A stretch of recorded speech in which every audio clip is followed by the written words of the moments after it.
Penn State wrestling season is here. Mostly. I'm Thomas Frank Carr, Greg Pickle doing double duty this week covering football. He's going to be on the road in Indiana for the Purdue game, but also he is our wrestling expert and reporter. He's here on the Penn State Wrestling Show to talk about early signing day, recapping media day from Monday, and of course previewing the upcoming season and the meet against Drexel. So Greg, a lot on your plate this week. How you doing? I'm good, T. Frank. It's an exciting time of year. You have wrestling recruiting in the news. You have the wrestling season on the horizon. And, of course, football is coming down the regular season home stretch. Hoops is going on. So it's a fun time of year. There's no question about that. And I also think that, obviously, Penn State wrestling fans are very excited for the future. And that includes the start of the season, but also the future in terms of this class of 2025 that Penn State has put into action with the early signing period this week. Yeah, so of course we had our breaking news video from Wednesday about Marcus Blaze joining the program.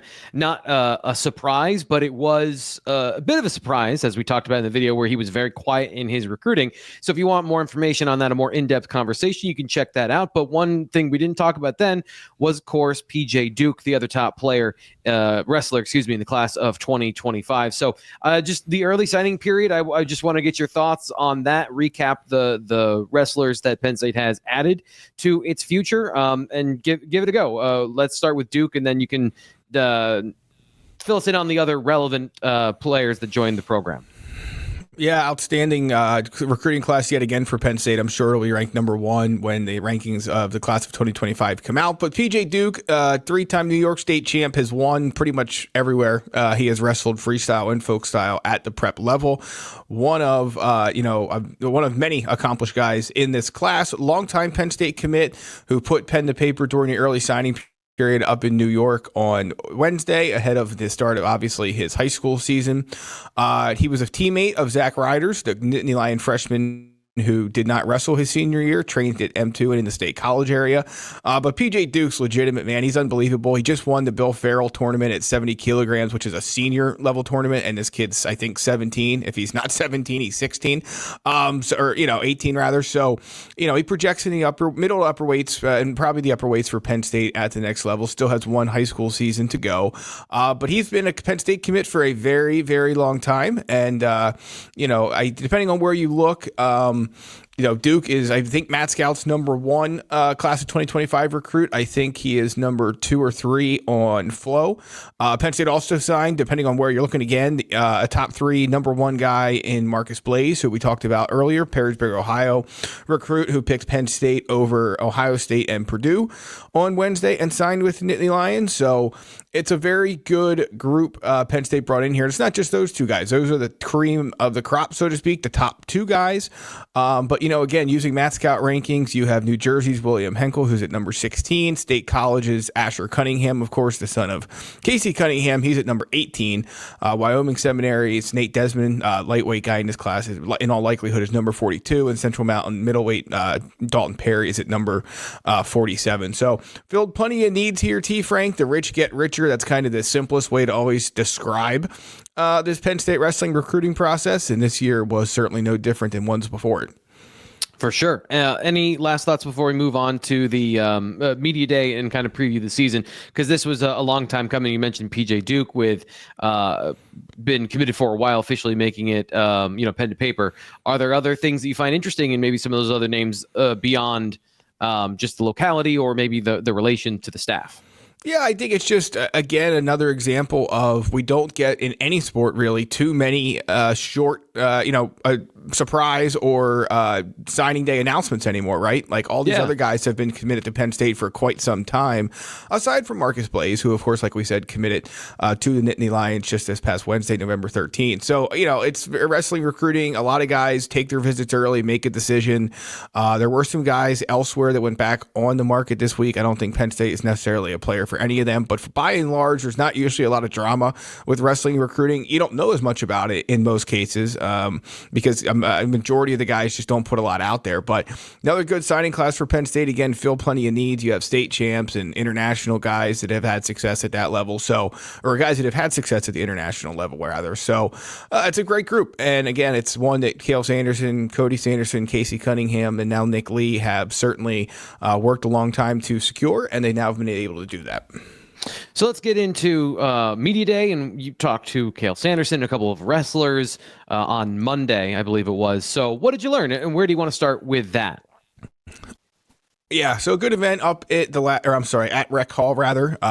This time of year is always interesting when you're crossing over between sports and buildings and players and wrestlers and so on and so forth. So we apologize when a couple of those slip in. But look, hey, from the injury perspective, Aaron DeGal, 133-pound starter for Penn State a year ago, suffered an offseason injury. It's funny, Cale Sanderson said, yeah, if you guys haven't heard, if you recall this time a year ago, when DeGal was recovering from a different injury, Cale Sanderson was very proud and said as much that info did not leak out from anyone prior to it coming up at Media Day. So then he said, yeah, if you guys haven't heard, of course, with the information, the way the information flow works there, no. I think it may have been hinted at by Willie Sale over at Mad Scouts, maybe. But yeah, for the most part, it's just another indication for us that Braden Davis is bumping up, of course, to 133. It was, I think, tough for him to make 125 towards the end of last season, so he's going to take that spot while Nagao recovers, and we'll see where things go from there. But one thing we talked about, I think we talked about it last week, maybe not, but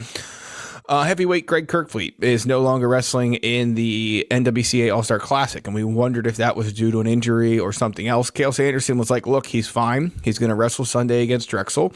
He had some kind of a family event that came up that he wanted to attend, and that did not come up before he signed up for the NWCA All-Star Classic, so it's pretty much as simple as he wanted to attend that, and so he's going to, and then be back to wrestle for Penn State on Sunday. So no injury concerns there for him, and, even though that was certainly my top concern, as much as the program was featuring him on social media, I think he probably could have felt pretty good that things were mostly going in the right direction for him. And then Cale Sanderson confirmed that on Monday. So good news there for him. Obviously bad news for Aaron DeGal, and we'll see what the future holds for him. Yeah, I know 157 is a part of the conversation for a Media Day as well. So what is the plan at 157?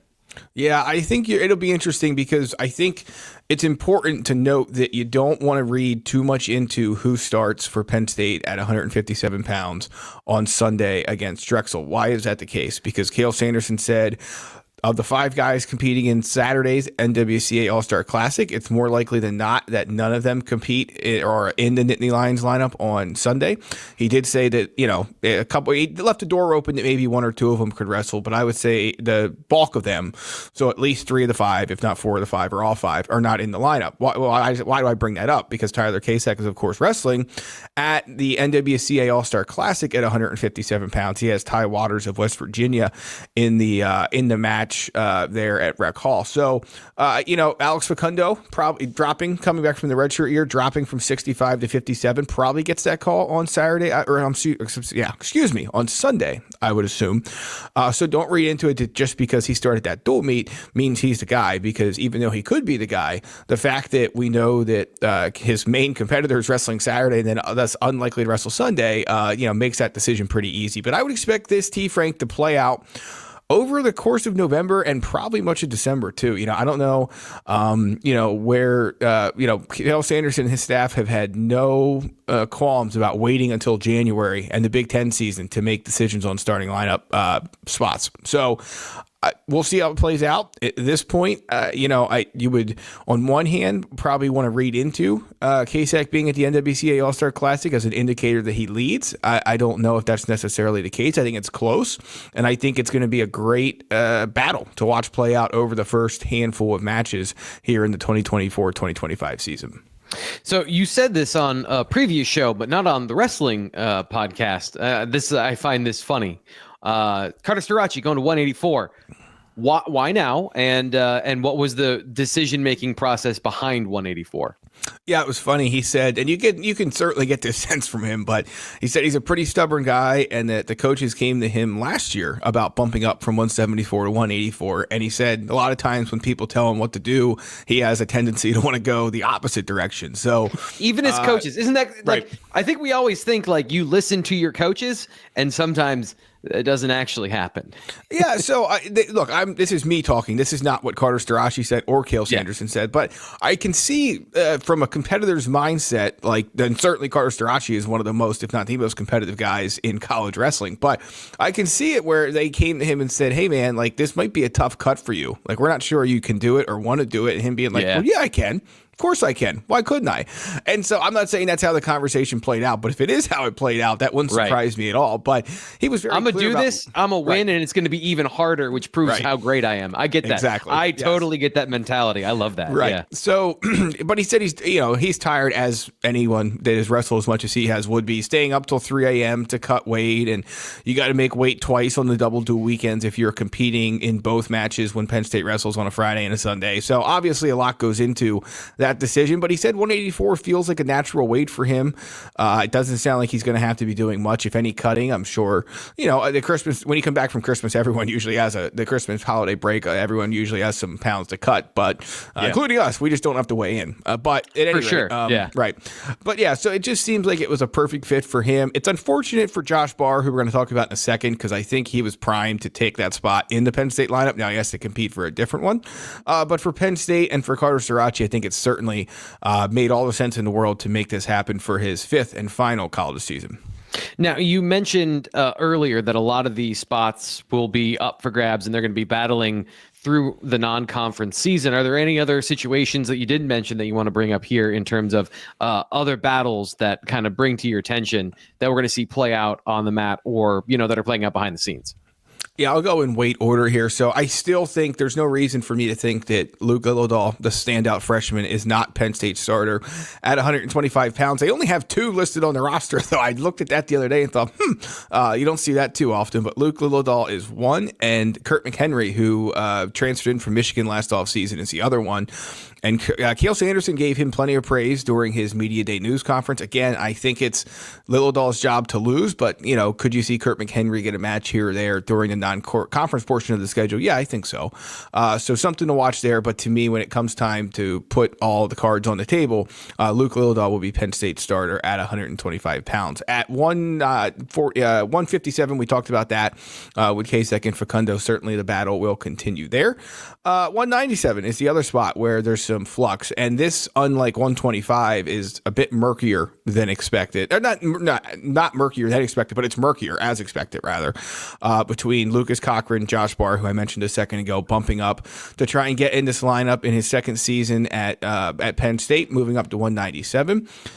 No leader in the clubhouse, or at least if there is. Cale Sanderson did not say so during his news conference on Monday. I think Barr probably gets the first call on Sunday against Drexel, but Lucas Cochran's a darn good wrestler, and it's another example of Penn State has so many guys in this room that could start at a lot of other places across the country, and those guys decide to stay at Penn State in this room and battle, knowing full well that they may not get to compete during a certain season, or during, in some cases, any season. So, we'll see, obviously, moving forward, how NIL, the transfer portal, so on and so forth, may have an impact on that continuing to be the trend. But it certainly has been for quite some time, and has Penn State in a good spot at 97, even if, unlike every other spot up and down the lineup, there's not, there's certainly more questions there going into the season.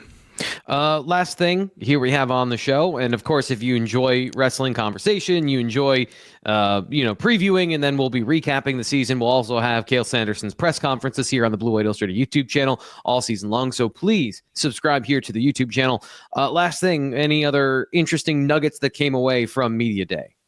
Yeah, so a couple of things jumped out at me. Obviously, Penn State has 2 new staffers, Clay Stedman, who is the general manager in charge of NIL roster management, so on and so forth. Clearly the right fit for Penn State. Cale Sanderson was effusive in his praise of Clay Stedman, a guy who was on his first team at Penn State now 16 years ago, which is hard to believe.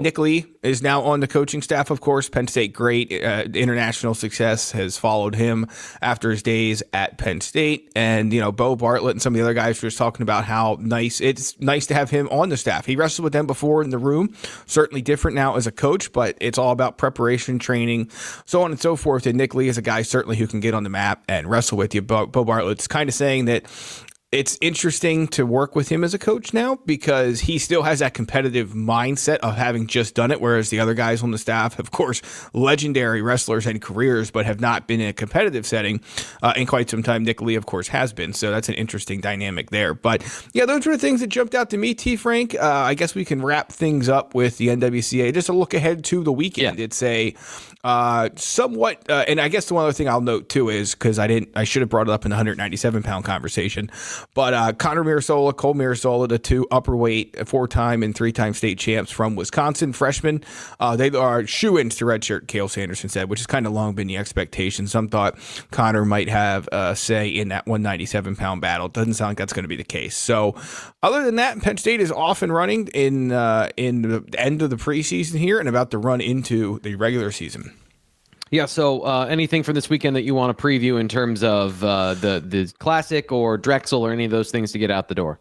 Yeah, so the NWCA All-Star Classic is this weekend. There's a bunch of matches. We have the match order up over at bluewhiteillustrated.com. I think if I was doing the math of this right and how long each bout should take, you should have no problem if you are either going to the match or watching at home or following at home. You should have no issue with a crossover between Penn State Purdue football and Penn State wrestling at the NWCA All-Star Classic. It looks to me like those matches at an event that starts at 7 p.m. will not take place until well after the football game's over.